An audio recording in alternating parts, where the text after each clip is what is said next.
E aí pessoal, beleza? Vamos já começar a entrevista com a Tabata Amaral aqui, vamos apresentá-la, falar um pouco das ideias, vai ser bem bacana. Obrigado por estar por aqui. Obrigada a vocês pelo convite e pela oportunidade.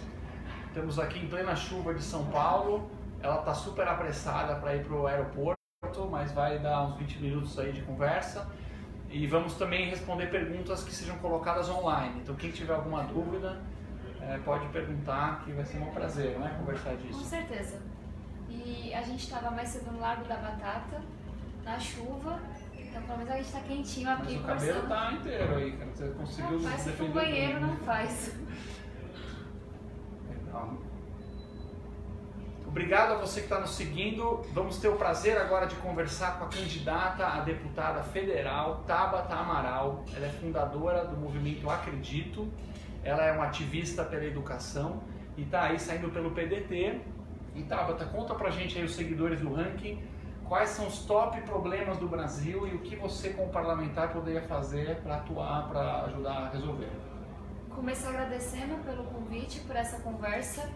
É um trabalho que eu admiro muito do ranking e eu acho que é muito legal da iniciativa de quem está chegando agora, que a gente sabe que entra numa competição um pouco desigual, de poder conversar com as pessoas.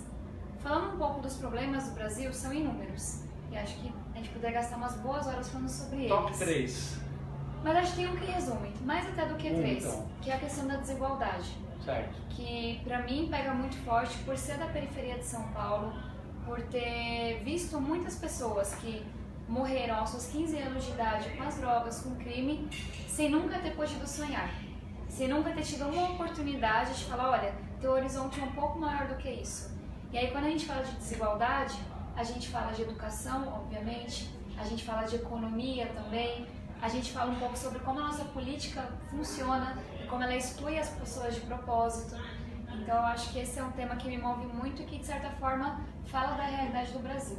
Certo, e o que dá para fazer na prática como legisladora para atacar? Todo mundo aqui contra a desigualdade, imagino eu, nenhum seguidor fala que bom que tem gente na rua, sem oportunidade, na periferia, sem poder estudar, sem poder sonhar, né? O que dá para fazer, que seria o projeto número 1 que você iria propor ou apoiar de alguém? Para mim é a gente reformar a educação básica. E vou logo avisando porque as pessoas falam, poxa, mas isso não impacta no dia a dia, na economia. A gente tem uma escola pública hoje que, quando a gente fala de um Brasil como um todo, 7 de cada 10 brasileiros são analfabetos funcionais. E a gente pensa, será que a gente está mudando esse cenário da escola? Não. De cada 100 alunos que terminam o ensino médio, sabe que só alguns terminam, só 3 aprenderam o mínimo adequado em matemática e só 20 aprenderam o mínimo adequado em português. Então, quando a gente olha para essa realidade, fica claro, porque o nosso investimento em educação não tem retorno na produtividade, não dá oportunidades iguais. É como que a gente muda isso?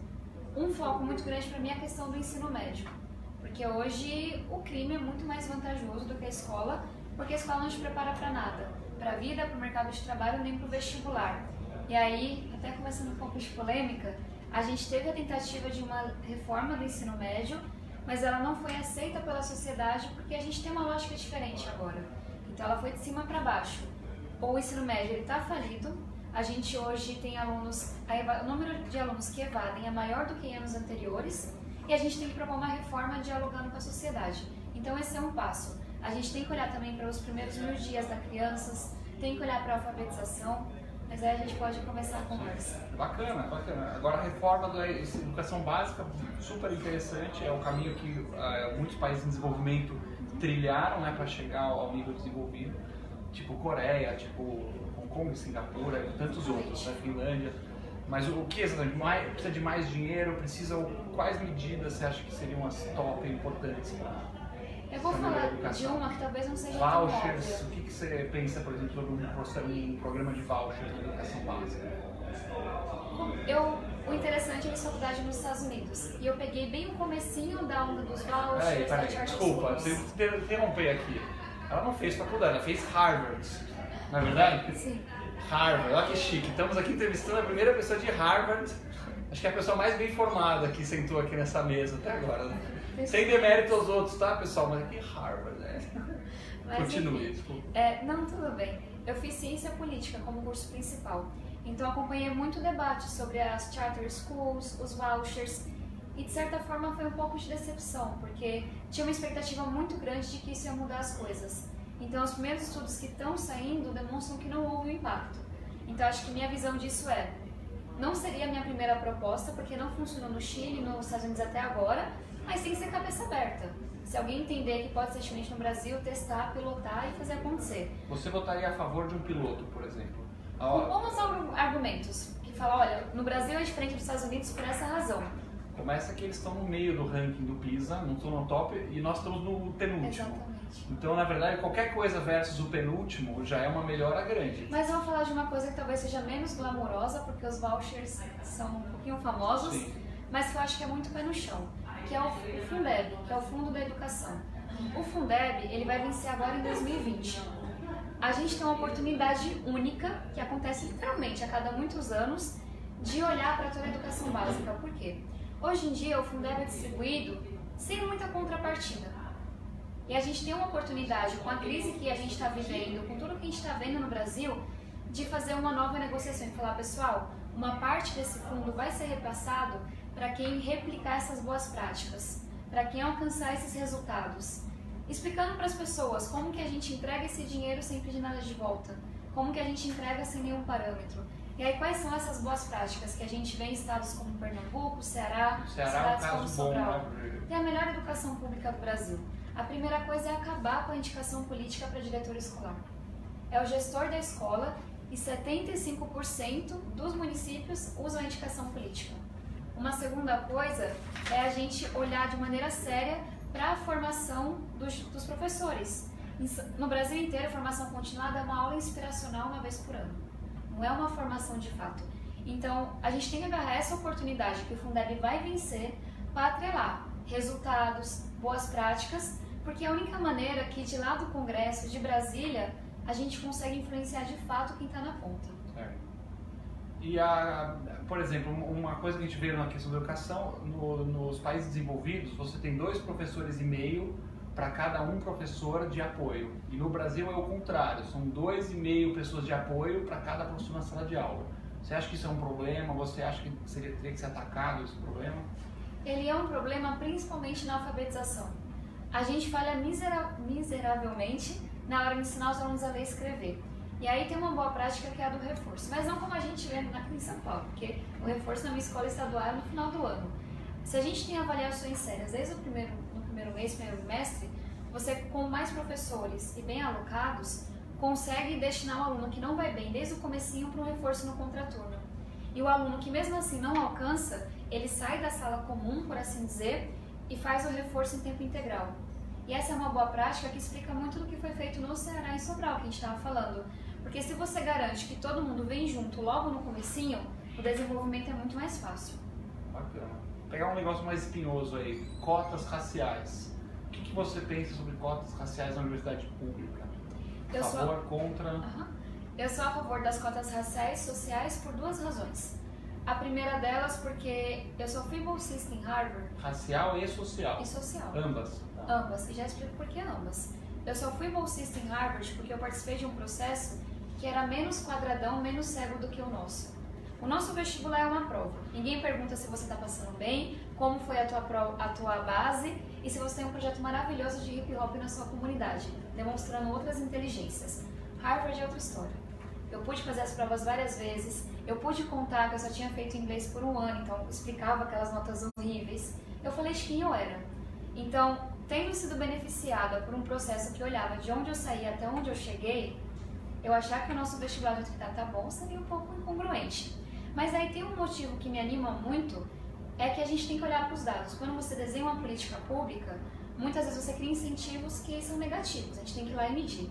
E as primeiras avaliações feitas pela UFRJ, Unicamp, etc., mostram que alunos cotistas têm um desempenho superior ou igual aos não cotistas. Ou seja, precisavam de uma chance para ir lá e aumentar o nível da faculdade. Vamos fazer um exercício aqui. Eu sou uma pessoa humilde, eu sou pedreiro, moro na periferia, sou branco e tenho um filho branco. E o meu vizinho, amigão meu, também é pedreiro, também mora na periferia, tem um filho negro. O meu filho estudou mais do que o filho do meu vizinho, ambos são pobres, ambos são muito sofridos e o meu filho tirou uma nota bem maior. Só que o meu filho vai ficar de fora da universidade, não vai ter essa oportunidade de vida, porque não é negro. Como você explica para esse pai essa política? Tem uma coisa um pouquinho equivocada na sua fala e vamos falar do todo. E aí por isso que eu falei, são sociais e raciais. Tem estudos muito sérios que mostram que mesmo dentro da escola pública, o alcance de alunos negros é inferior, estatisticamente falando, ao alcance de alunos brancos. Ou seja, a nossa sociedade ela é muito preconceituosa. E quem está falando isso é uma menina branca da periferia. Certo. Então é uma coisa que eu fui estudar a fundo mesmo. Só que quando a gente vê que os negros, pelo preconceito, pelo histórico da família, etc., pela bagagem que traz de um país que foi escravocrata, eles realmente saem quilômetros mais atrás até do que os brancos de periferia. Então, muitas vezes a nota desse aluno negro, que foi igual a desse aluno branco, significou um esforço, uma garra um pouco maior, porque estatisticamente ele sai na desvantagem. Então, se a gente só tem cotas sociais, a gente deixa de lado uma boa parte da população que sai lá, do último ponto de partida. Entendido. Vamos então para a parte, mudar um pouquinho do tema da educação? Vamos! Porque nós temos a Kátia Andrade que fez uma pergunta aqui para falar sobre a segurança. Quais são as suas propostas na segurança pública? Kátia, eu vou fazer o link com a educação e depois falar especificamente de segurança. As prisões que a gente tem hoje são realmente escolas do crime, literalmente. A gente tem pessoas que levam 8 anos para serem julgadas e que estão lá por pequenos crimes ou muitas vezes de maneira inocente e que nesse meio tempo tem duas escolhas: se filiar a uma facção ou se filiar a uma facção, porque senão você realmente corre risco de vida. E aí a gente deixa de mão beijada milhares de jovens, e muitas vezes jovens mesmo, da nossa idade, à mercê do crime organizado, sendo recrutados, sendo treinados. Então a gente tem que olhar para nossas prisões para começar, para que a prisão seja um lugar onde, claro, as pessoas vão cumprir suas penas, mas terão uma chance de aprender um curso técnico, de exercer uma profissão, para sair com uma chance de vida.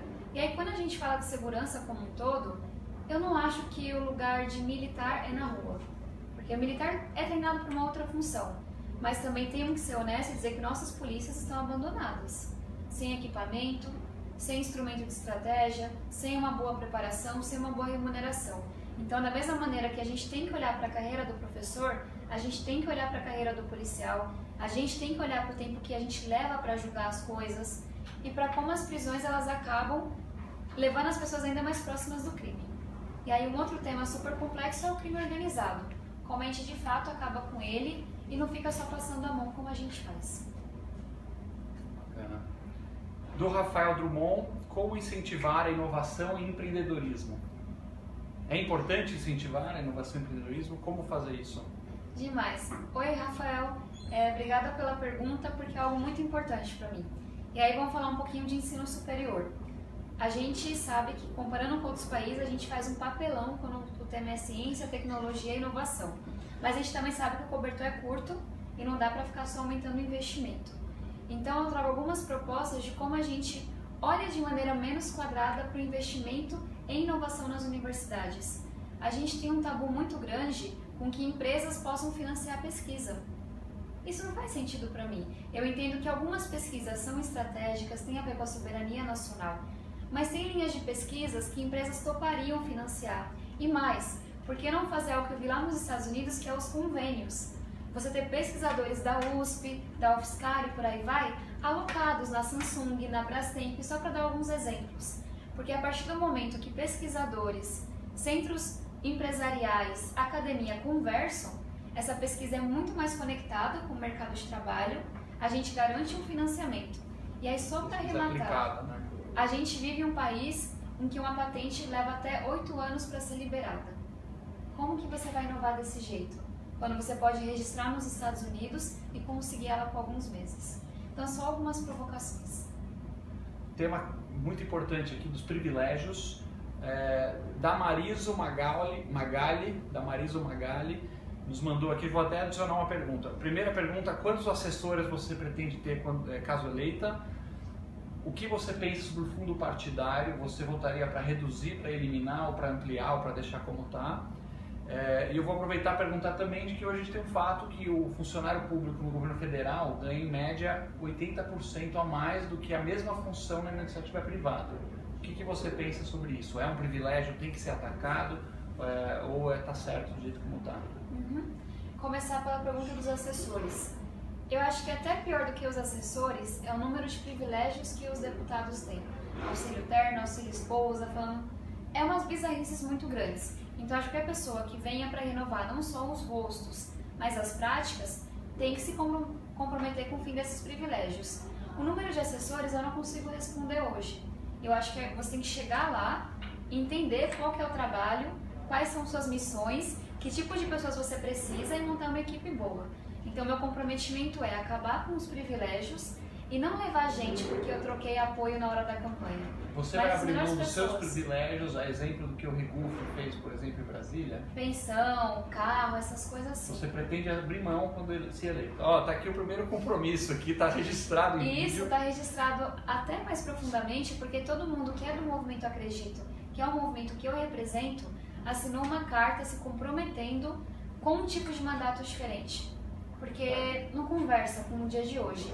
E aí, falando da pergunta do fundo, eu vou ser bastante ousada e talvez polêmica. Eu acho que o fundo, obviamente, ele tem que ser reduzido e eu vou votar por isso, mas eu acho que o fundo público é importante. O problema é a maneira como ele é distribuído. Por quê? Eu não sou a favor de a gente ter partidos que dependam apenas da doação de seus filiados. Por que quem não pode doar não participa da vida partidária? É claro que é muito dinheiro, dá para reduzir pelo menos a metade. Mas por que não criar um mecanismo que as pessoas que quiserem possam direcionar sua partezinha do fundo para o partido onde estão filiadas? Porque hoje a gente distribui de acordo com as bancadas. Interessante. É o maior mecanismo de manutenção do status quo. Quem está lá leva mais. Então você distribuiria por cidadão um valor X em que a pessoa pode direcionar um valor aí que vem do fundo público? Obviamente é quem quiser se filiar a um partido, mas se os partidos proporcionar o número de filiados. Exatamente. Porque você cria um mecanismo em que você fala, olha, vai lá e engaja as pessoas. Porque partido não precisa mais de filiado hoje. Se a gente fala da média dos partidos, eles têm acesso ao fundo, muitos candidatos compram lideranças e o eleitor fica ali no meio, sem nenhuma conexão. Qual que era a outra pergunta? A outra era a questão dos salários do funcionalismo federal. Sim. Eu acho que o funcionalismo público como um todo, ele tem que se aproximar mais do mundo que a gente tem fora do governo, do setor público. E eu não digo isso, e eu falo de avaliação, de resultado, de salário. Não porque eu acho que todo mundo que está lá é ruim, mas porque a gente criou um grupo em que algumas poucas pessoas que se acomodaram, que não fazem um bom trabalho, levam uma fama para uma classe inteira. E só podendo tirar essas pessoas que não trabalham, valorizar as que trabalham, fazer um desenvolvimento de carreira adequado, a gente vai poder devolver, sabe, o valor que essa classe tem, igualzinho os professores. Você votaria pela quebra da estabilidade do servidor público, podendo ser demitido? A gente não pode falar de todos, porque, por exemplo, tem alguns cargos como juiz e por aí vai, em que realmente existe um risco político. Mas é muito parecido ao meu pensamento com foro privilegiado. Tem que ser reduzido. Tem cargos que não têm risco político e eu não entendo por que deveriam ser tratados de maneira diferente de cidadãos comuns. Outra pergunta? Então estamos aí no limite do prazo do avião. O avião não espera. Então queria agradecer a Tabata e todos que estão nos assistindo. Um grande prazer. Se tiver mais perguntas, a gente vai acompanhar nos comentários. O que tiver, vamos encaminhar. Né? E vamos continuar fazendo essas participações aí, não tem contato. Pessoal, muito obrigada por terem participado. Eu sei que falar de política nos dias de hoje não é nada comum. E a gente já vai logo com preconceito e um pouco de ranço pelo histórico que a gente tem. Então, parabéns vocês pela iniciativa, não só do ranking, mas de novo, de abrir um espaço para quem está chegando agora com uma cabeça diferente. Obrigada a todo mundo que acompanhou. E quem quiser mandar mais pergunta, vai ser um prazer conversar. Nas redes sociais é Tabata Amaral SP. É só seguir e mandar uma mensagem. Perguntaram do partido e a candidata aqui. Boa. Candidata a deputada federal, falamos no início, mas é bom reforçar, pelo estado de São Paulo. E ela é do PDT. E por que você escolheu esse partido? Pela educação. E aí vou ter que parar mais 2 minutinhos. Na minha opinião, o PDT é o partido que tem a melhor proposta de educação por toda a experiência que o Ciro Gomes acumulou lá em Sobral e no Ceará. Além disso, é um dos 5 partidos, dos 5 únicos, que toparam assinar uma carta compromisso com o movimento que eu represento, que é o Acredito. Então, mostrando até um comprometimento com a renovação. Então, foi essa a escolha. E aí, só mais uma coisa, Quem quiser conferir minhas propostas em educação, empreendedorismo, segurança, inclusão da mulher e por aí vai, tabatamaral.com.br.